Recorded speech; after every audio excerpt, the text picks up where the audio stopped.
how does hypnosis work and how can you use it to achieve any goal you desire. In this video, I'm going to teach you the foundations of what hypnosis is versus what it is not. And I'm going to actually show you the process of how your mind processes information so you can see just how valuable this is, because most people don't know the stuff I'm going to show you. In fact, you might have even seen diagrams similar to this, but you're going to learn things here that you would never learn anywhere else. So stay tuned, because this video is going to be incredibly powerful. So who am I?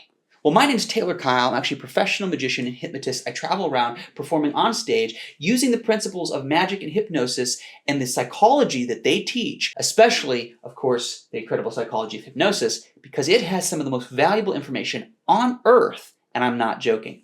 So let's take a look at this diagram. So this diagram here is a diagram of the human mind. So this diagram is an abstract representation. It's not a literal representation, right? If it was literal, we'd see a little brain and a head and a nose and all the different things a normal person has. The difference here is we're trying to describe what's going on inside the mind and how it operates. And so let's just imagine this circle is your field of awareness, okay? And so you have what's called the conscious mind. Number one is the conscious mind, okay? We're going to call it, I'm just put C here. Okay, number one is the conscious mind. Now, down here at the bottom, we have the subconscious. So I'm going to put sub here. Subconscious mind. And in this middle part here, you're probably wondering what that is. That's called the critical mind. The critical mind. And if you're wondering, is it critical? All right, does it judge things? You are correct if that's what you think. So this is also a C, but I'm going to put a C-R-I-T. So we'll just put crit. So for critical mind, all right? So we have the conscious, the critical, and the subconscious, and down here is what is called the primitive mind. And so what I need you to understand first and foremost, that will help you kind of understand some of the misconceptions people have. Some people treat hypnosis like it's mind control, like you can change anything about your identity. Well, I want you to understand that's just not true because of this part down here. This is called the primitive mind. So we're going to put P for primitive. P for primitive. All right, so primitive mind controls things like your fight and flight response. It controls, your breathing, your heart rate, and your natural, most basic desires that make you, you. All right, so this is what your four senses create. Like, I'll give you an example. As a hypnotist, I can't change the way you perceive the color red, right? Because the way you perceive the color red and the way that you associate that with your personal emotions and feelings and your desires, okay, is unique to you. You can't find it anywhere else, okay? Nobody else is going to be exactly like you. Super important to understand. So I can't turn a gay person straight. So there's fundamental core things here that a person is that can never change. Everything above this layer is called the subconscious mind.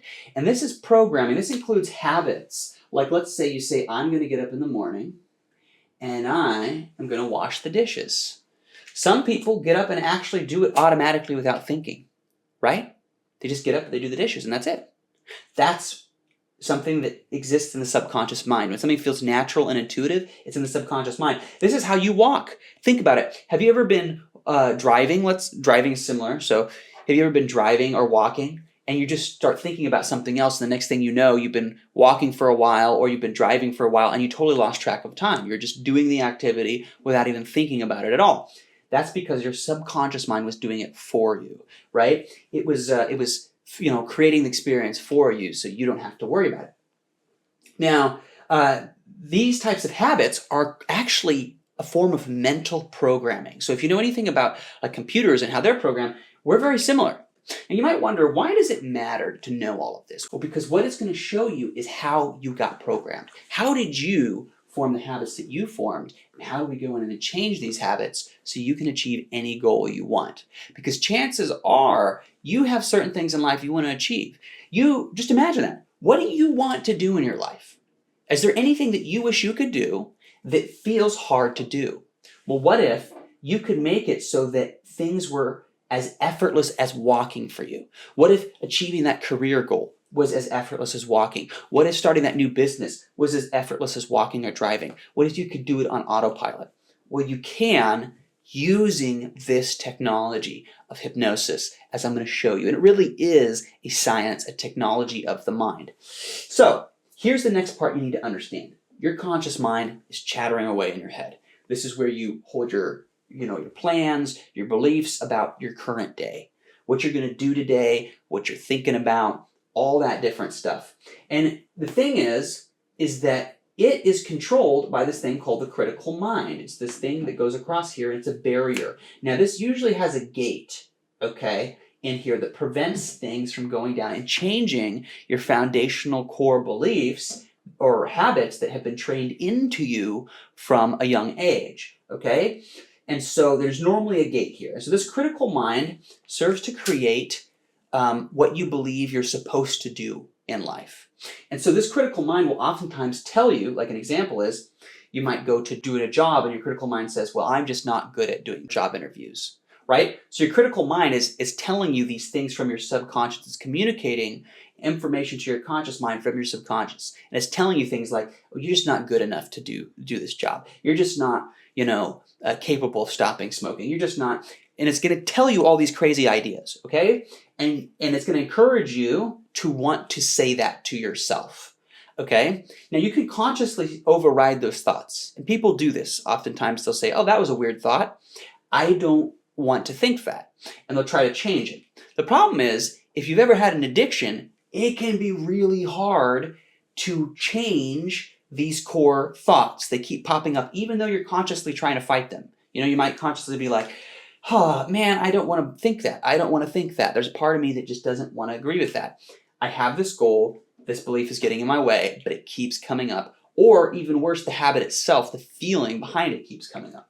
So you have to change this programming in your subconscious mind. So that means you have to open this gate in your critical mind. You have to open the gate so new thoughts and information can go down in here, okay?